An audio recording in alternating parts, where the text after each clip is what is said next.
খালেদা জিয়ার জন্য আজ দেশের সব মসজিদে বিশেষ দোয়ার আহ্বান। বিএনপি নির্বাচন পরিচালনা কমিটি গঠন। মৃত ভোটার বাদ দেবে ইসি কমিটি গঠন।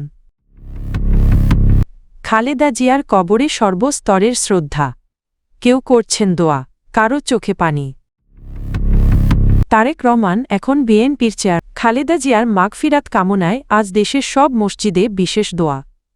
সাবেক প্রধানমন্ত্রী ও বিএনপি চেয়ারপারসন বেগম খালেদা জিয়ার রুহের মাগফিরাত কামনায় আজ শুক্রবার ২রা জানুয়ারি দেশের সব মসজিদে বিশেষ দোয়ার আয়োজন করা হবে। ধর্ম বিষয়ক মন্ত্রণালয়ের অধীন ইসলামিক ফাউন্ডেশনের দোয়ার আহ্বান জানিয়েছে।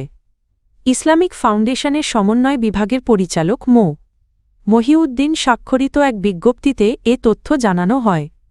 বিজ্ঞপ্তিতে বলা হয়, রাষ্ট্রীয় শোক কর্মসূচির অংশ হিসেবে ৩ দিন দেশের সব সরকারি আধা সরকারি স্বায়ত্তশাসিত প্রতিষ্ঠান, শিক্ষা প্রতিষ্ঠান ও বেসরকারি ভবনে জাতীয় পতাকা অর্ধনমিত রাখা হয়েছে। একই সঙ্গে বিদেশে অবস্থিত বাংলাদেশের সব মিশনেও জাতীয় পতাকা অর্ধনমিত রয়েছে। এ প্রেক্ষিতে আজ বাদ জুমা বাংলাদেশের সব মসজিদে বেগম খালেদা জিয়ার মাগফিরাত কামনায় বিশেষ দোয়া আয়োজনের জন্য সংশ্লিষ্টদের প্রয়োজনীয় ব্যবস্থা গ্রহণের নির্দেশ দেওয়া হয়েছে। ত্রয়োদশ জাতীয় সংসদ নির্বাচন -২০২৬ পরিচালনা কমিটি গঠন করল বিএনপি। আসন্ন ত্রয়োদশ জাতীয় সংসদ নির্বাচন -২০২৬ পরিচালনার লক্ষ্যে কেন্দ্রীয় নির্বাচন পরিচালনা কমিটি গঠন করেছে বাংলাদেশ জাতীয়তাবাদী দল বিএনপি। দলের স্থায়ী কমিটির সদস্য নজরুল ইসলাম খানকে কমিটির চেয়ারম্যান এবং সিনিয়র যুগ্ম মহাসচিব অ্যাডভোকেট রুহুল কবির রিজভীকে সদস্য সচিব করা হয়েছে। বৃহস্পতিবার ১ জানুয়ারি বিএনপির সিনিয়র যুগ্ম মহাসচিব অ্যাডভোকেট রুহুল কবির রিজভীর স্বাক্ষরিত এক প্রেস বিজ্ঞপ্তিতে এ তথ্য জানানো হয়। কমিটির ভাইস চেয়ারম্যান হিসেবে দায়িত্ব পেয়েছেন বেগম সেলিমা রহমান ও শামসুজ্জামান দুদু। প্রধান সমন্বয়ক করা হয়েছে মো. ইসমাইল জবিউল্লাহকে। এছাড়া কমিটিতে সদস্য হিসেবে রয়েছেন বিএনপির কেন্দ্রীয় ও অঙ্গসংগঠনের একাধিক সিনিয়র নেতা ও পেশাজীবী প্রতিনিধি। বিএনপির পক্ষ থেকে সংশ্লিষ্ট সকলকে নির্বাচন পরিচালনা কমিটির দায়িত্ব পালনে সর্বাত্মক সহযোগিতা করার আহ্বান জানানো হয়েছে। সারা বছর মৃত ভোটার বাদ দেবে নির্বাচন কমিশন। ভোটার তালিকা হালনাগাদে নতুন সিদ্ধান্ত নিয়েছে নির্বাচন কমিশন ইসি। এখন থেকে সারা বছর মৃত ভোটার তালিকা থেকে বাদ দেওয়ার কার্যক্রম চালু থাকবে। এ লক্ষ্যে নির্বাচন কমিশন একটি ১০ সদস্যের কমিটি গঠন করেছে। বৃহস্পতিবার ইসির নির্বাচন সহায়তা শাখার সিনিয়র সহকারী সচিব মো.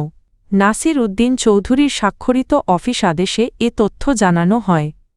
অফিস আদেশে বলা হয়েছে, জাতীয় পরিচয় নিবন্ধন অনুবিভাগের মহাপরিচালকের নেতৃত্বে গঠিত এই কমিটি মৃত ভোটার কর্তনের কাজ পরিচালনা করবে। এতদিন কেবল বাড়ি বাড়ি ভোটার তালিকা হালনাগাদের সময়ই মৃত ভোটার বাদ দেওয়া হতো। নতুন এই সিদ্ধান্তের ফলে বছরের যে কোনো সময় মৃত ভোটার তালিকা থেকে অপসারণ করা যাবে। সবশেষ বাড়ি বাড়ি ভোটার হালনাগাদ কার্যক্রমে প্রায় ২১ লাখ মৃত ভোটার তালিকা থেকে বাদ দেওয়া হয়েছে বলে জানিয়েছে নির্বাচন কমিশন। খালেদা জিয়ার কবরে শ্রদ্ধা জানাতে মানুষের ঢল। বিএনপি চেয়ারপারসন ও সাবেক প্রধানমন্ত্রী বেগম খালেদা জিয়ার কবরে শ্রদ্ধা জানাতে দলীয় নেতা কর্মী ও সাধারণ মানুষের ঢল নেমেছে। বৃহস্পতিবার দুপুর ১২টা থেকে দিনভর রাজধানীর জিয়া উদ্যানে মানুষের ভিড় দেখা যায়। সমাধিস্থলে এসে অনেককে কান্নায় ভেঙে পড়তে দেখা গেছে। তারা কবর জিয়ারত করে দোয়া ও মোনাজাত করেন, কেউ কেউ পবিত্র কোরআন তেলাওয়াত করেন এবং পুষ্পস্তবক অর্পণের মাধ্যমে শ্রদ্ধা জানান। এর আগে বুধবার বিকেলে রাষ্ট্রীয় মর্যাদায় খালেদা জিয়াকে তাঁর স্বামী শহীদ রাষ্ট্রপতি জিয়াউর রহমানের সমাধির পাশে দাফন করা হয়। নিরাপত্তাজনিত কারণে বৃহস্পতিবার বেলা 11:30 পর্যন্ত সাধারণ মানুষের প্রবেশ বন্ধ ছিল। দুপুর 12টার পর সমাধিস্থল উন্মুক্ত করা হলে সর্বস্তরের মানুষ শ্রদ্ধা জানাতে প্রবেশ করেন। সকাল থেকেই দেশের বিভিন্ন জেলা থেকে আসা নেতাকর্মীরা জিয়া উদ্যানের আশপাশে অবস্থান নেন।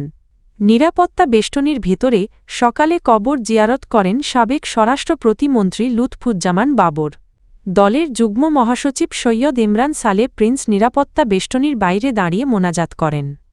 কবর জিয়ারত শেষে অনেক নেতা কর্মী ও সাধারণ মানুষ বলেন দেশের স্বাধীনতা সার্বভৌমত্ব ও গণতন্ত্র রক্ষায় বেগম খালেদা জিয়ার অবদান তারা গভীর শ্রদ্ধার সঙ্গে স্মরণ করছেন। গুলশান কার্যালয়ে শোকের আবহ। এদিকে গুলশানে বিএনপি চেয়ারপারসনের কার্যালয়ে শোকের আবহ বিরাজ করছে।